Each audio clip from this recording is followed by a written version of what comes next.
El Shaddai ang iyong pangalan. Ang Diyos noon, ngayon at magpakailanman. Ang Diyos na may-ari ng aming mga buhay. Kaya ikaw, O Diyos, ang karapat-dapat namin sambahin sa Espiritu at Katotohanan. Maraming salamat, O Diyos, minsan pa, dahil sa kabutihan mo, dahil sa buhay at kalakasan na muli mong ipinagkaloob sa bawat isa sa amin sa araw na ito. Salamat po, Diyos, dahil muli mong ipinagdulot na magkaroon ng banal na gawain para sa mga manggagawa, O Diyos, sa araw na ito. At loobin mo, O Panginoon, na ang mensahe na mula sa iyo para sa aming lahat ay tumimo sa aming mga puso at ito'y magdala sa aming buhay tungo sa buhay na ganap at kasiyasiya. Kaya ngayon pa lang, O Diyos, inaangkin na namin ang isang matagumpay na buhay na mula sa iyo mula ngayong araw na ito sa umagang ito hanggang sa matapos sa pangalan ni Jesus. Amen at amen. Sa ngalan ng Ama, ng Anak at ng Espiritu Santo. Amen at amen. Palakpakan natin ang Panginoon. So, ang ating pagbasa ngayon, ating hanguin sa ating pinakatima ayon sa John 13:35.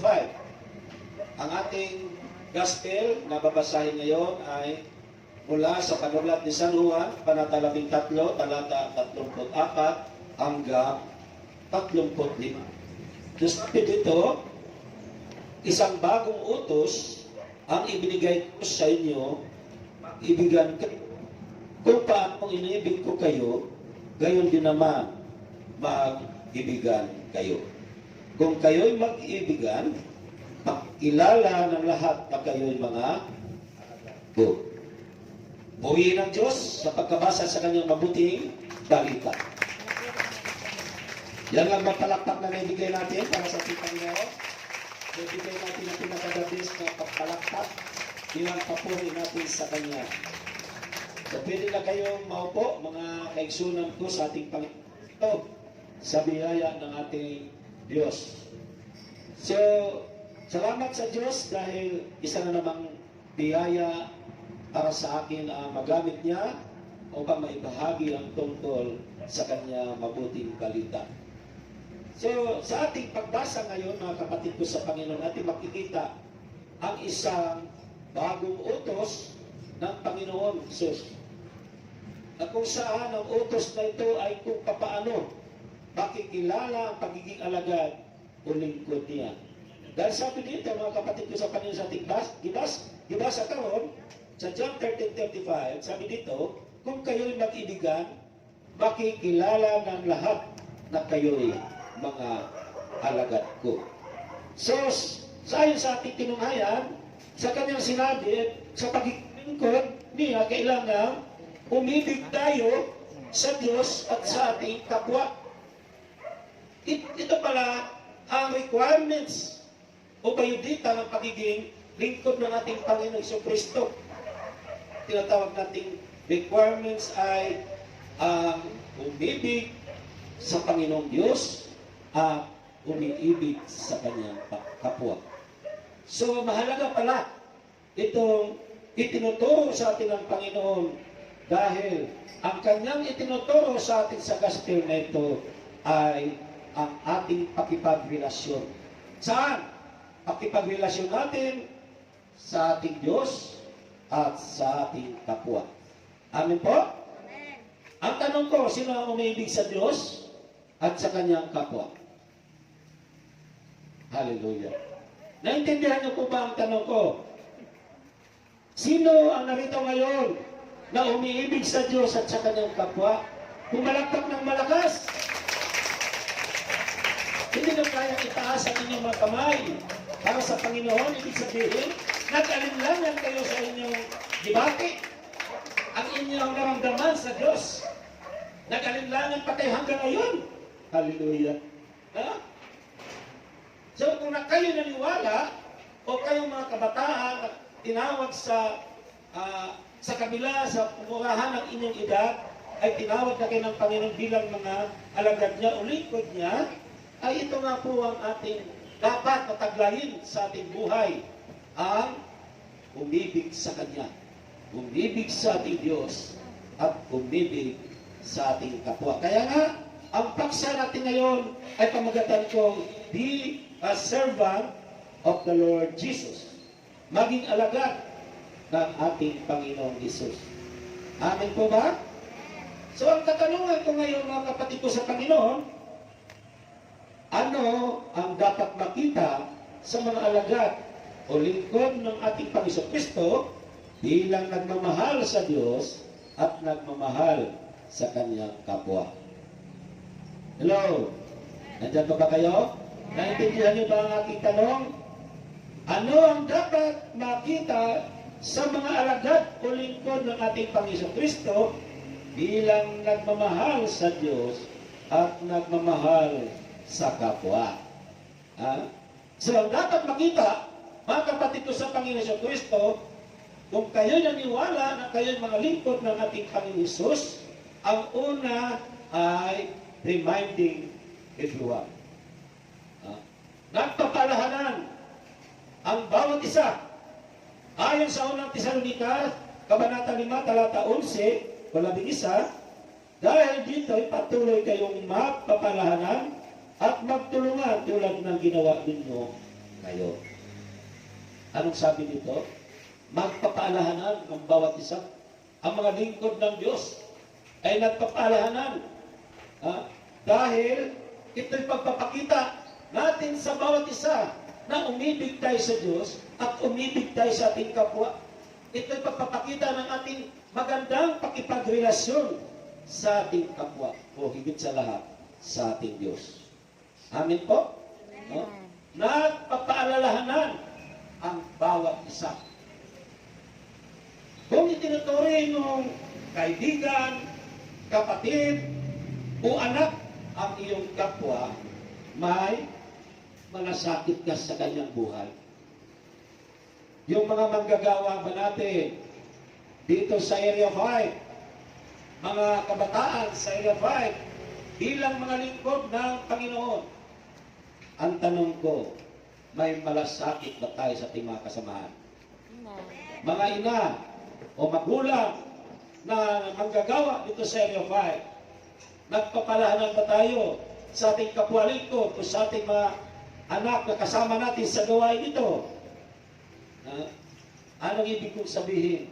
Kung may nakikita natin sa ating kapwa na may ginagawang hindi mabuti, hindi ayos ang mga pinagsasabi, hindi ayos ang pananalita, hindi ayos ang pag-uugali, magpapaalahanan tayo bilang meron tayong malasakit sa ating kapwa. Amen. May malasakit ka. Sino ang may malasakit dito? Taas ang kamay. Ayun, katanganin naman. Susuliin natin ang ating mga sarili.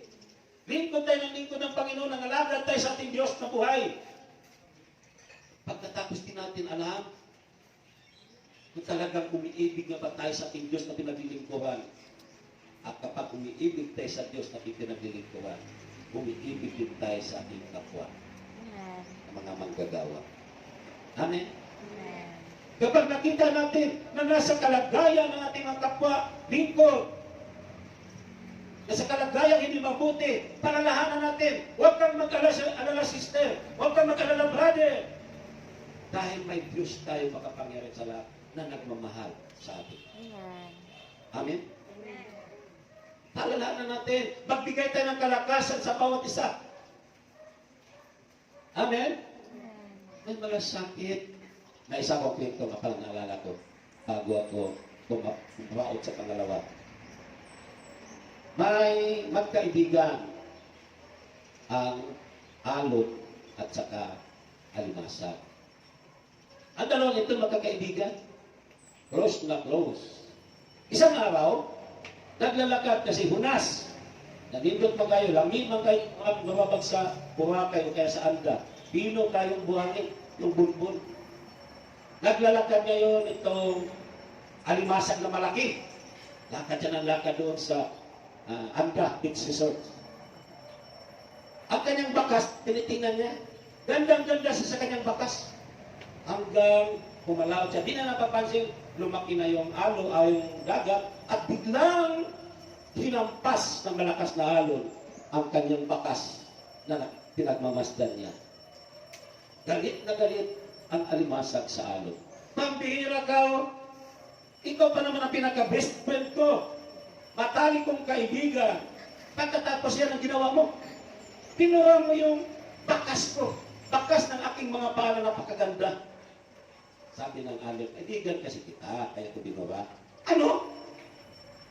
Alam mo, kaibigan alimasag, sabi ng alon, nakita ko kasi may sumusunod sa iyo, mga tao, tinitingnan, sinusundan ang iyong bakas.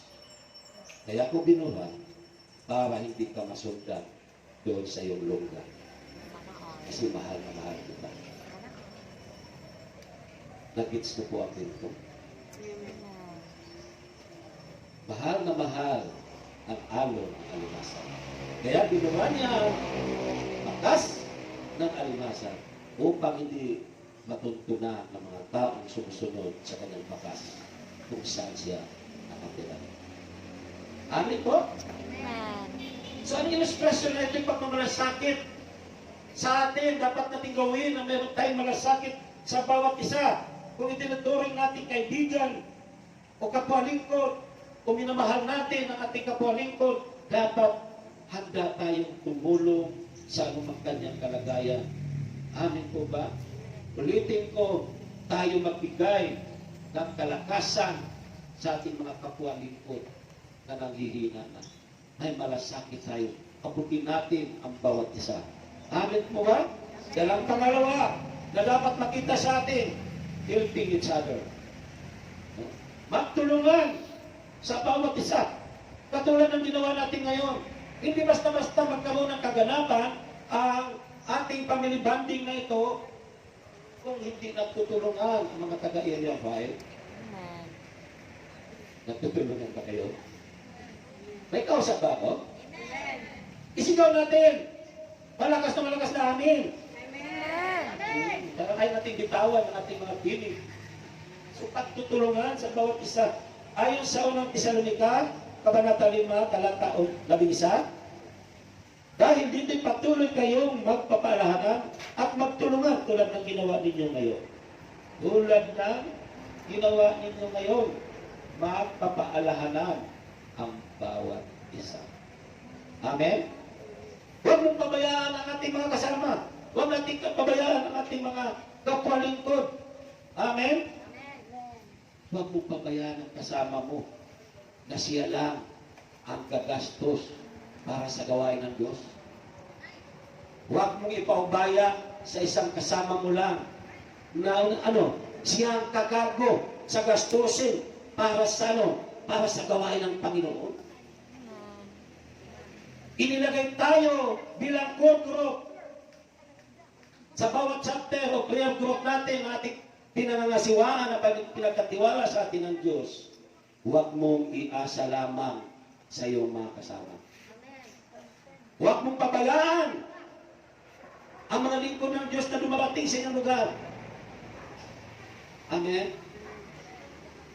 Bilang pagmamahal natin sa ating kapwa, mga lingkod ng Diyos, lalo na mga nagaya ng mabuting balita.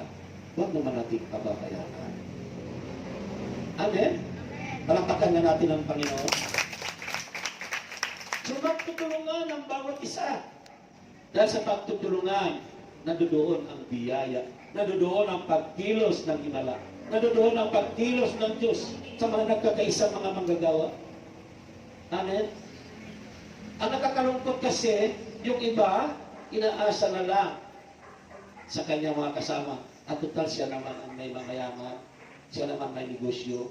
Ang mangyayari, lalong lalaki ang negosyo niya, lalong uunlad ang negosyo niya, lalo siyang pagpapalain sa aspetong pinansyal. Bakit? Siya lang pinabayaan mong gumastos. Siya lang pinabayaan mong magbigay sa gawain ng Panginoon. Ikaw ayaw mong magdukot sa bulsa mo kahit na barya lamang.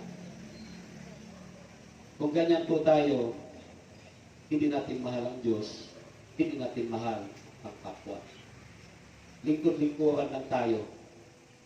Maaring ang ating paglilingkod, katulad ng ating gospel, Sunday gospel ngayon, mga the great pretender, mga mapagpaimbabaw, makapakitang tao ang paglilingkod sa Diyos.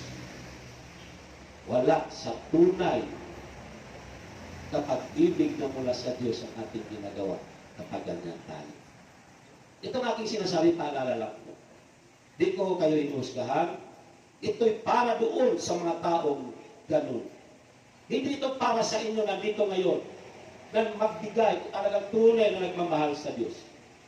Hindi ito para sa inyo. Para doon, sakaling meron pa na mga tao kunwari naglilingkod sa Diyos, kunwari nagmamahal sa Diyos, nagmamahal sa kapwa, pero hindi nakikita sa gawa. Sabi nga natin, mga head disciple, kanyang binabahagi tungkol sa pag-ibig. Ang pag-ibig ay action. Ang pagmamahal ay paggawa, pagpapakita ng gawa. Hindi po salita. Kahit ano sabihin natin, mahal kita, mahal kita, mahal kita, kung wala naman sa gawa. Kaya dapat magtutulungan bilang nagmamahalan sa bawat isa. Amin po? Huwag nating pabayaan ang mga gawain natin sa bawat lugar na pinagkatiwala sa atin. Sabi doon sa Kawikaan, Kabanata 17, Talata 17, 17:17, ang kaibigan ay nagmamahal sa lahat ng panahon. At sa oras ng pagkikita ay kapatid na tumutulong. Amen? Nagtutulungan. Hindi lang sa gawain, sa mga gastusin ng gagawain, kundi maging sa personal na pangangailangan. Abutin ang kalagayan ng bawat isa. Halimbawa na lang, sa ating gawain na pinagkatiwala sa atin,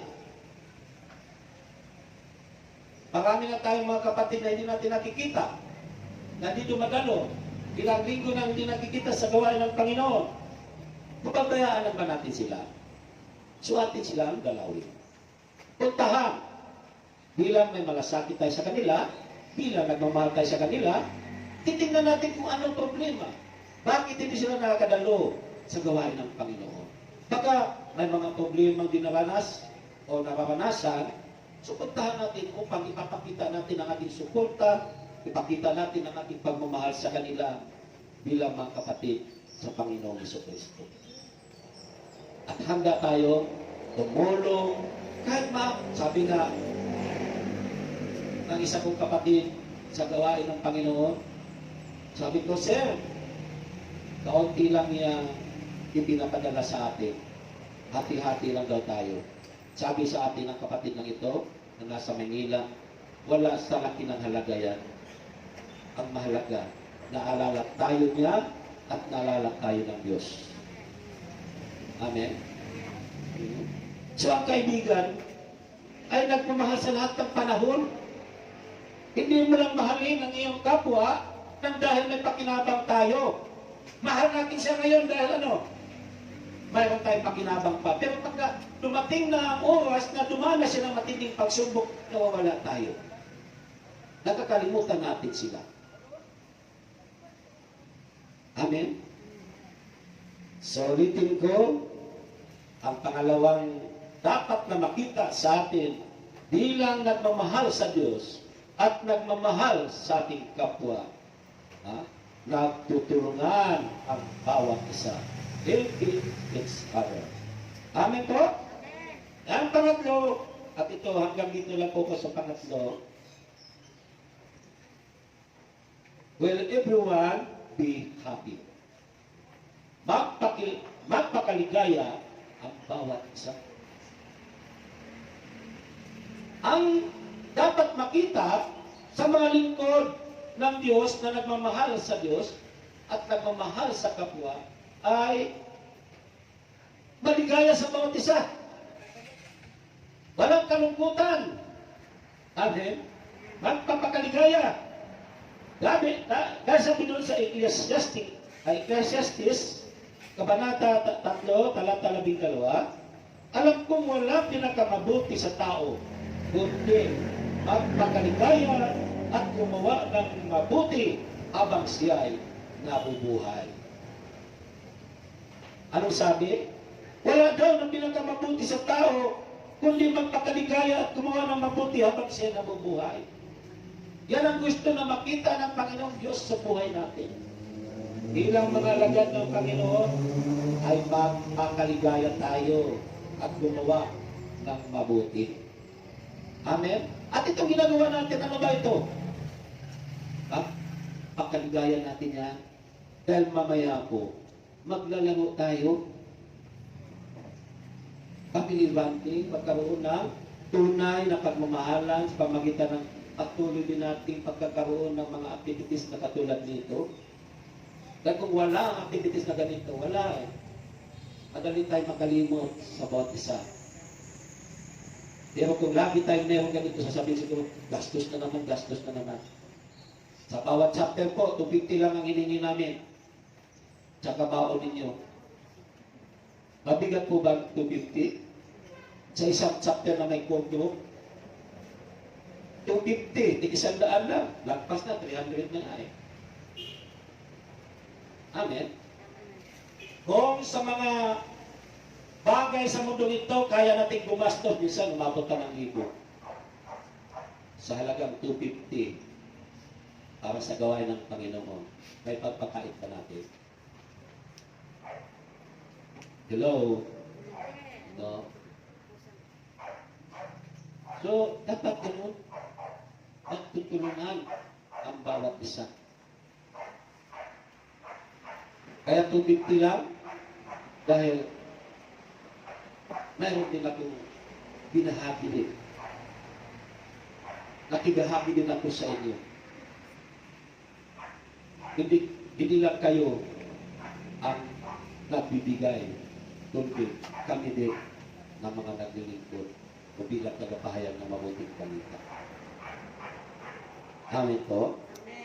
So magpakaligaya tayo, gumawa ng mabuti. Tuloy-tuloy na gumawa ng mabuti na ayon sa kalooban ng Diyos. Magpakasaya tayo bilang mga lingkod niya at nagmamahala ng bawat isa. Sino ba ang masaya sa kanyang paglilingkod? Tumaas ang kamay at pumalakpak. Yan. No?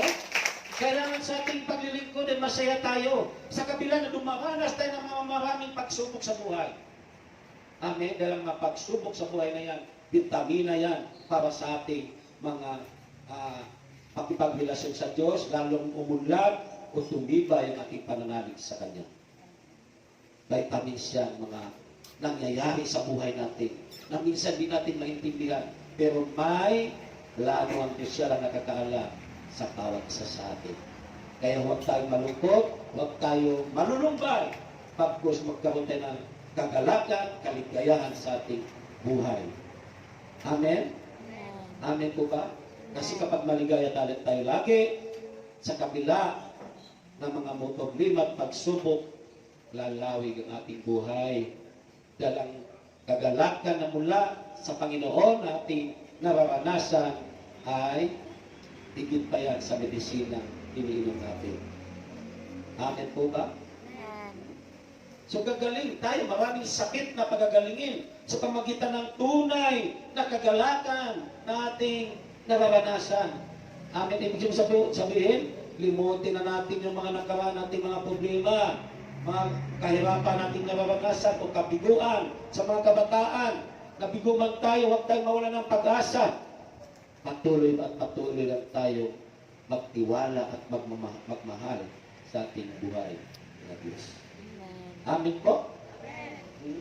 So yan mga kapatid ko sa Panginoon, iitiyan ko lang aking ibahagi ngayon sa inyo upang di tayo kakapusin ng oras. Di na mag-adjust pa ng oras tayo. Ang aking binabahagi sa inyo ayon sa ating pinakatima, ang sinabi ng Panginoon, ulitin ko, isang bagong utos ang ibinigay ko sa inyo, mag-ibigan kayo kung paano iniibig ko kayo. Mag-ibigan kayo, o gayon din naman, mag-ibigan kayo. Kung kayo'y mag-ibigan, makikilala ng lahat na kayo'y mga alagad ko. Amen? Yan pala ang dapat nating taglayin sa ating buhay bilang mga lingkod ng Panginoon upang tayo makilala ng kanyang mga lingkod. sa papanahon. Amin po ba? Tumayo na tayo mga kapatid ko sa Panginoong Kristo. Tumayo tayo panandalian. At ulitin ko, ang dapat makita sa atin ay nagpapalahanan at papalahanan ang bawat isa o reminding everyone. At ang pangalawa naman ay nagtutulungan sa bawat isa o helping each other. At ang pangatlo, will everyone be happy o magpapakaligaya ang bawat isa. Umawit tayo.